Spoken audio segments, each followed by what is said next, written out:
এই হচ্ছে final result. প্রায় 7 কিলো আমি বয়ে বয়ে নিয়ে আসলাম। আর হ্যালো সবাইকে, আমি শিবানী আর আমার চ্যানেলে তোমাদেরকে স্বাগত। তো আজকে আমাদের বাড়িতে একটা পুজো রয়েছে, এটাকে ঘটবাড়ি পুজো বলে। অনেকের বাড়িতেই হয়, হয়তো অন্য অন্য নামে ডাকা হয়। আমি বাংলা ক্যালেন্ডারেও একটা অন্য নাম দেখেছিলাম। তো আজকে পিঠে খাওয়ারও একটা ব্যাপার আছে। তো আজকে সারাদিন কি করলাম, পরপর কেমনভাবে কাটালাম, সবটাই তোমাদের সাথে শেয়ার করব এই ব্লগের মাধ্যমে। আর পিঠে খাওয়াটাও অবশ্যই শেয়ার করব, তো দেখতে থাকো। আর ঘটবাড়ি পুজো মানে হচ্ছে এই সমস্ত ঘটগুলোকে, এইরকম ধরনের ঘট বা অনেকে পেতলের ঘটও ব্যবহার করে, এই সমস্ত ঘটগুলোকে সুন্দর করে ফুল দিয়ে সাজানো, ফুল আর অনেক পাতা এই সমস্ত কিছু দিয়ে সাজানো, সাজিয়ে হচ্ছে পুজো দেওয়া। তো এই ঘটগুলো সাজানোর জন্য অনেক ফুল টুল দরকার পড়ে, তো সেগুলোই এখন কেনার জন্য আমি আর আমার মা বাজারে যাচ্ছি। কিছু পুজোর জিনিসও কিনতে হবে সেই জন্য। তো এখন বেরিয়েছি বাজারে যাওয়ার জন্য আর আমার মা হচ্ছে একটু আগে এগিয়ে গেছে। আমি জুতোটা পায়ে দিয়েই জাস্ট চলে যাব।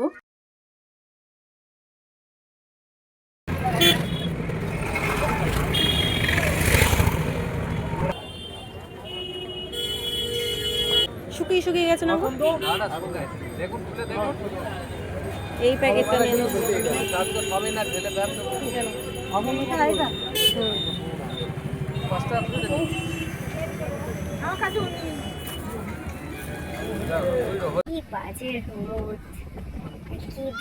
বাজারে।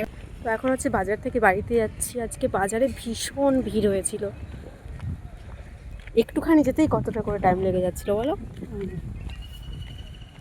এখন হচ্ছে বাজার থেকে চলে এসেছি আর একটুও এনার্জি নেই বাবা, কি ভারী ব্যাগ বয়ে বয়ে নিয়ে আসলাম। প্রায় 7 কিলো আমি বয়ে বয়ে নিয়ে আসলাম আর একটুও এনার্জি নেই।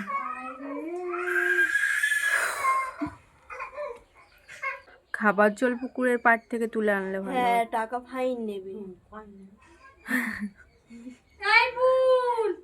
মতুর আমাদের পুকুর থেকে তুলে নিয়ে আসো। বাদাই থেকে তুলে আন, যা ইঁদুর মাটি। কাদা না দিলে হয় না। তো এখন হচ্ছে বাজার থেকে এসে স্নান টান করে চলে এসেছি। এবার হচ্ছে ঘটগুলো, এই যে কোনাগুলো দেখিয়েছিলাম, এই কোনাগুলো এবার বসাতে হবে। এগুলো বসানোর জন্য কাদা লাগবে, তো সেই কাদাটা একটা গোল মতো করে তার উপরে ঘটগুলো বসাবো। আর ঘটগুলো বসানোর জন্য যে কাদা লাগবে সেগুলোকে প্রথমে একটু মেখে নিতে হবে। কাদাটা আমার মায়ে নিয়ে এসে দিয়েছে, আমি হচ্ছে একটু মেখে নেব। এই হচ্ছে কাদা, কাদার মধ্যে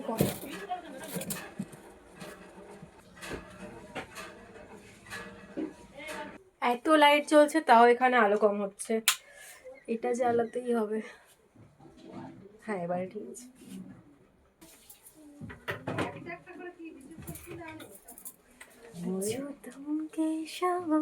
এবারে একদম ঠিক আছে।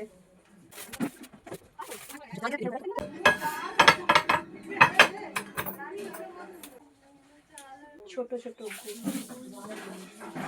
যাতে বসে থাকে ঘরগুলো।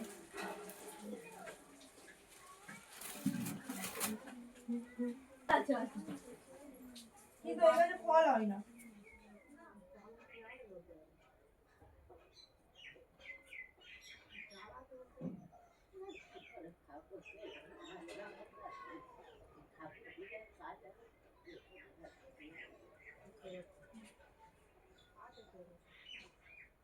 এই হচ্ছে final result.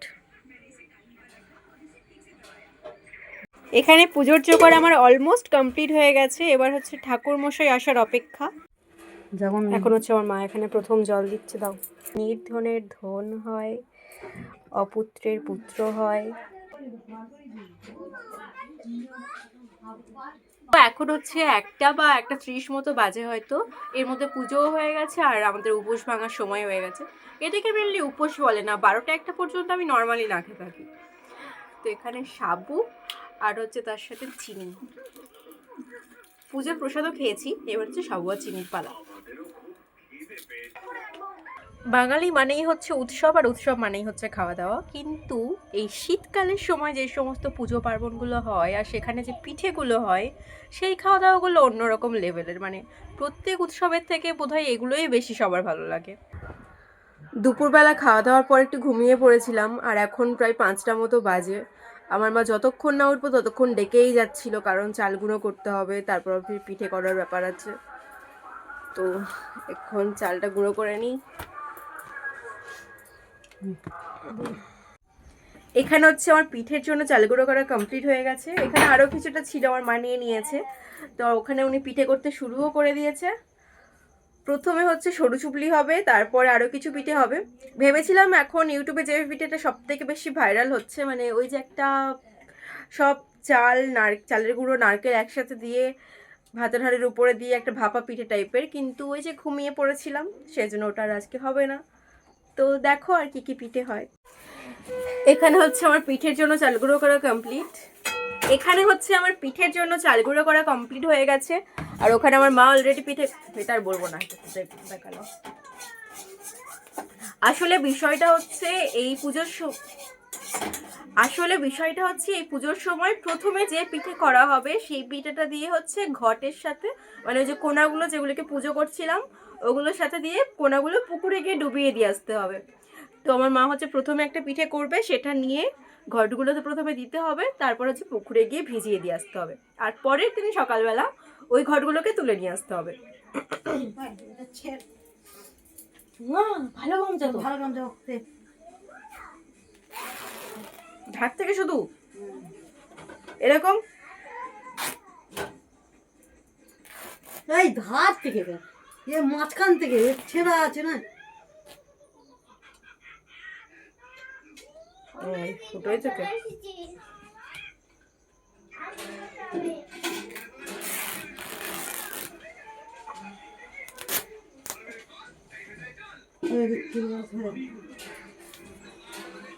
This is call গরিবস, মানে ছেঁড়া গামছাকেও ফেলা হবে না, সেটা দিয়ে নেতাকানি হবে।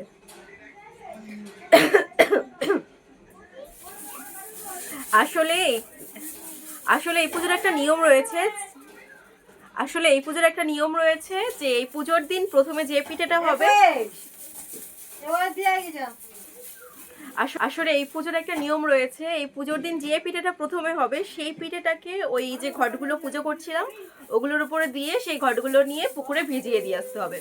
আর পরের দিন সকালবেলা সেই ঘটগুলো আমার থেকে তুলে নিয়ে আসতে হবে।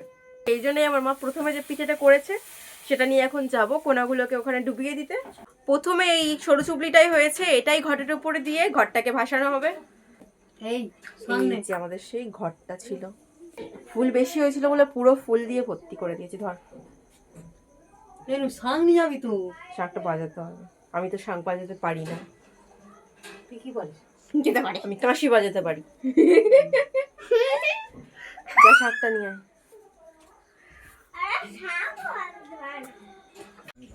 ঘট ভাসিয়ে দিয়ে এসেছি, এখন হচ্ছে পিঠে করার দায়িত্বটা আমার হাতে, আমি নিজের হাতে তুলে নিয়েছি। তো দেখো এটা আমার মা বসিয়ে দিয়ে গেছে, আমার দায়িত্ব হচ্ছে এটাকে তোলাটাও তো একটা মেন পার্ট। এই দেখো সরু চুপলি করা হয়ে গেছে। প্রথমটা হচ্ছে ঘটের সাথে দিলাম, তারপরে যেগুলো হয়েছে সেগুলো আমি নিয়েছি। এটা খেতেই আমার সব থেকে বেশি ভালো লাগে। আর এই যে গুড়টা, চান করে আসি।